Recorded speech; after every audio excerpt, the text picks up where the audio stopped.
There we go. Right, okay, again, spoilers as we go into this week's The Mandalorian. There was a point watching Star Trek again where I thought, oh, this must be the week where Star Trek is better than Mandalorian. Nope. No, fuck me, no. Even though the first half of The Mandalorian, despite the fact, do you know what? I actually can't breathe. I found the first couple of scenes with the Sarlacc. with the Sarlacc. Yeah, why not? With Ahsoka, odd, because obviously I'm used to her since 2008 as a particular form. Obviously, she looked a little different in the appearance in Rebels or what have you. But I'm really used to seeing her a certain way. So seeing her realised was a little weird and jarring at first. But I very quickly got over it. Also, very well done to my mate Christian, who spotted that Rosario Dawson was very clearly playing Ahsoka based on the Ahsoka lightsaber that's coming out next year, and he zoomed in on the packaging and it looked like her face, and it was clearly, he was right. So good spot, man. Well, it was good. I mean, there's part of me that goes, I said to you, because you were saying, oh, is Ahsoka going with him? And I said, you can't, because she's kind of the bigger character, and all of a sudden it's not the Mandalorian. I think she'd eclipse him too much if she became a regular. As established as he is, it's got to be about him, and the story is really him and Baby Yoda. So Baby Yoda, the child, not Baby slash, Yoda yeah, anymore. Grogu.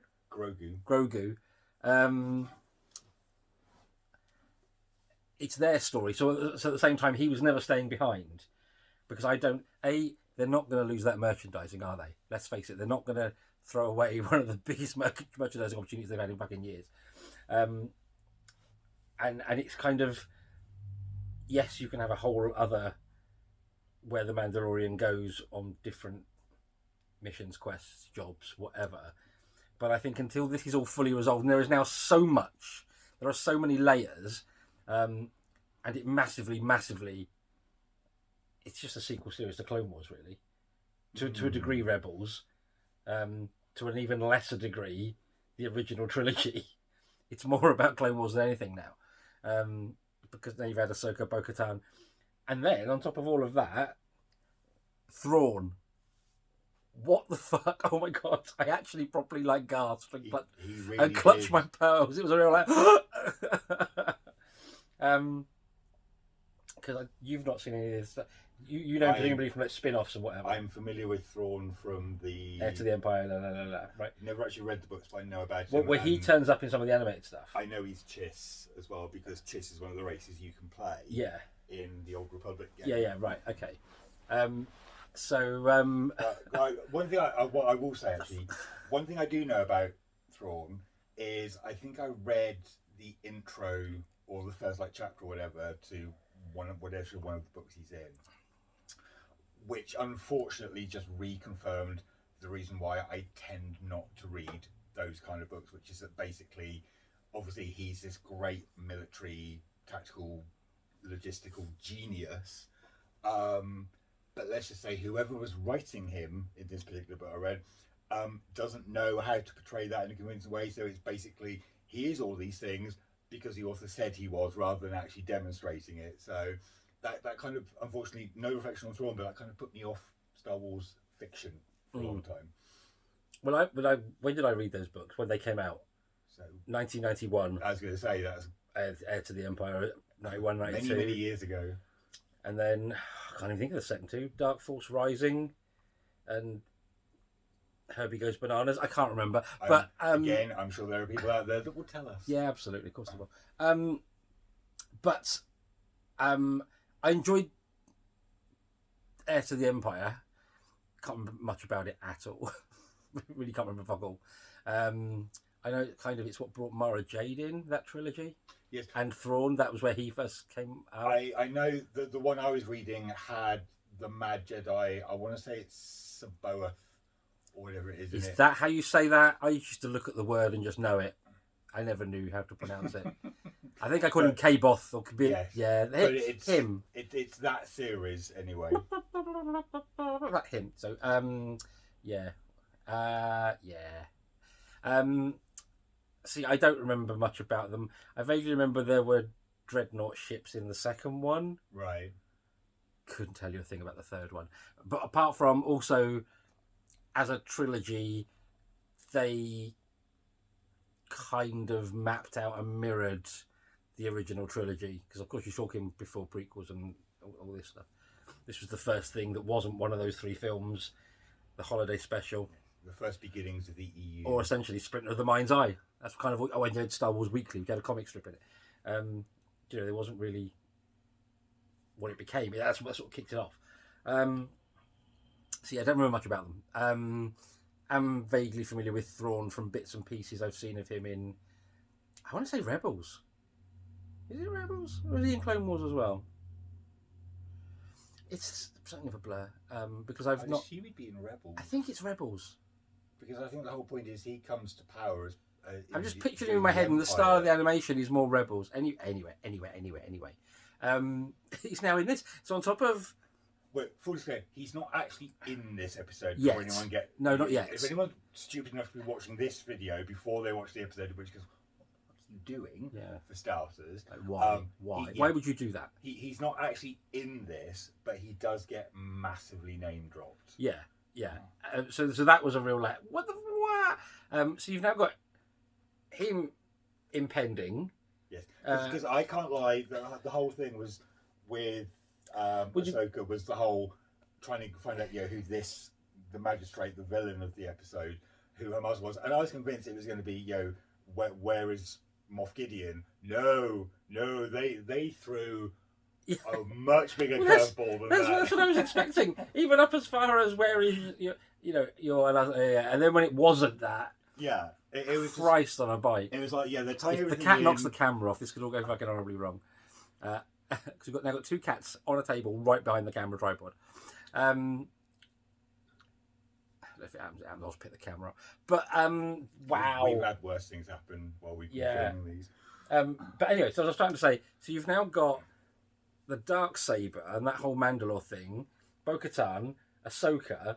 I mean, you've got all of these other elements. All of a sudden, the Mandalorian isn't its own series. It really isn't. It's just... it's absolutely tying itself into the greater mythos. Yeah. I mean, even last week's episode with Cara Dune, making her from Alderaan, you're kind of putting these tendrils out to everything that's kind of gone before. And it's weird because, like I said, it's kind of like this part of me that goes, do new Star Wars. Do new stuff. But the way they're doing it so well... Actually, I'm not bothered. I'm not going, oh God, is this? Oh God, they brought back so and so. I'm excited for it. I'm really keen to see where it goes. I think also because they're not laying it on too thick or too heavy. The fact that Ahsoka's essentially come and gone. I mean, she'll be back, right? Yeah, she'll be back. I mean, they proved that with Cara Dune's character. In fact, I think they and the Carl Weathers character. Yeah, they kind of established that, I think, with the first season, where you have all of these characters that kind of were brought in for an episode or two, like Queel and Carl Weathers' character, whose name I did remember up until I literally started talking about him. So there we go. And then they go away, but then they come back again, and that to me works because, again, the kind of story of the Mandalorian is that he is, for all intents and purposes, a lone agent, but it's also kind of just this whole how he's forming these connections. And again, it kind of, if you want to look at it from like I suppose a more critical perspective, it's kind of like almost drawing parallels between that underlying theme of Star Wars with the Force, which is an energy field that binds and connects everybody and everything. You've kind of got a similar strand going through with the Mandalorian, is that he's this orphan foundling, lives by himself, doesn't form any attachments. Perhaps he's being guided by the Force. Quite possibly. But throughout the course of his journey, he's bonded with the child. The whole thing that set us on this journey is him going against his professional code to go back and basically ask questions and rescue the child from the job he'd sort of taken on, and form a connection with Cara Dune and other characters as he goes through. So there's definitely kind of larger themes at play here, which if you wanted to dig into it, you could.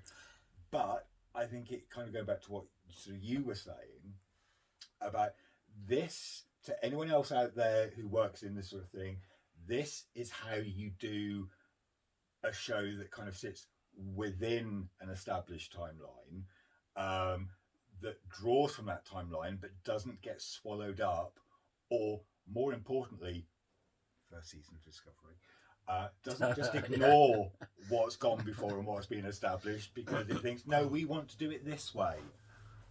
And Enterprise, I'm looking at you. Yes. But yeah, just and again, some really nice touches as well. I mean, there's some very nice sort of thematic ones where you got shots of the planet and very sort of smoggy and yellow and green. And there's very subtle stuff like when he actually first meets the magistrate. He's gone through all of these various like walls in her very Japanese temple with her very Japanese music. Yes, but also very noticeably cleaner air. Yeah. So you get and water. Yes, puddles. You get puddles. some Ponds, lovely lakes. Stylistic sort of elements there that kind of demonstrate the transitions. The choreography of the fights with Ahsoka was just wonderful to see. Yeah, absolutely loved it. See, here's the thing, right? So here's the thing. Here's the thing. We've been dragged to episode 5 with leaked, released, whatever you want to call it, snippets of Ahsoka's coming, and is this person Ahsoka? Da, da, da, da. And then all of a sudden, it's go to the planet you'd heard of and I hadn't. Tython. Sit him on a stone, see if he does a poo or I don't know, whatever.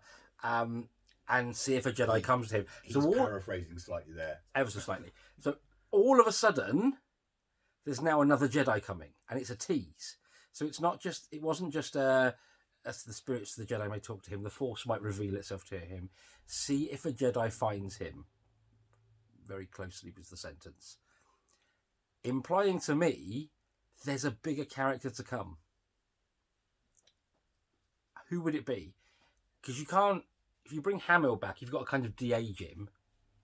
Also, I don't know that bringing in as big a character as Luke would be the right thing to do. You could have, given that there's a Kenobi series coming, Force Ghost Ewan McGregor. That would work.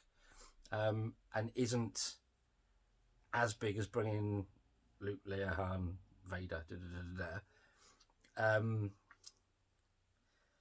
Force Ghost. Yeah, so just to think where was the timeline for a second. Force Ghost Yoda, given species, easily done. He's a puppet from Frank Oz. Or is there someone else out there who escaped Order 66? What is there more we don't know? Well, I mean, Mace Windu fell out of a window. He could be anywhere with new hands.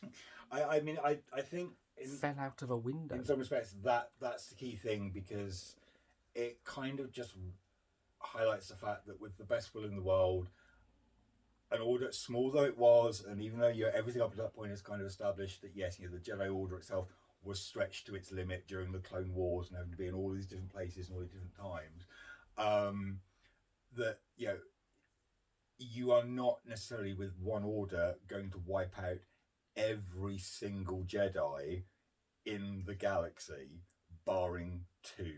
Yeah. It's just barring the 2 we know exist in later films. Yeah, I mean, just logistically, logically, emotionally, rationally, however you want to look at it, that just wouldn't happen. You would then obviously progressively get, sort of ongoing hunts and problems, and there's a lot of stuff, things like Jedi Fallen Order, the game, is basically sort of dealing with that kind of program by the Empire. What if they bring him in? I've not finished the game. If he dies at the end, I don't know that. just for clarity. But the fact that very clearly there were ongoing mop up processes that the Empire brought in, And That Ahsoka's obviously survived. yes, and there are going to be, you've got all of those Jedi's that would have gone into exile that disagreed with the Jedi Order teachings. The whole premise of Qui-Gon becoming a Force ghost, and how Well, he was a rebel, wasn't he? yeah, and how that to an extent was going against what people like Yoda, Mace Windu, the Council saw as established teachings. He's not going to have been the first bloody rebel against the Jedi Order. And, you'd have Jedi's that would go into seclusion, this, that, and the other. There are going to be more Jedi's out there. They don't even necessarily have to be big names. Yeah, but that's my point. My point is, I think it will be. I don't think it'll be some brand new character. Well, no, but I think it'll be someone, I don't know. Actually, didn't you see Kit Fisto die? I think he might have done. Anyway. yeah, I'm sure he was one of the. Yeah, he I might know have you been. see Adi Gallia die, and she's another big-ish name because she turned up in a lot of the earlier Jedi games. Who's she? She's the Twi'lek that dies on. I think it actually is Felucia. Right. Okay. And they're walking through the jungle Yeah, thing. yeah, She yeah. basically gets unceremoniously gunned down from behind. She's the first one you see, isn't she? Pretty much. When they do Order 66, I think. So yes, I don't know, but the thing is, because of the way they've handled everything else, I completely trust them to bring back some enormous character and not fuck it up, or make it shit, or ruin everything. So watch this space.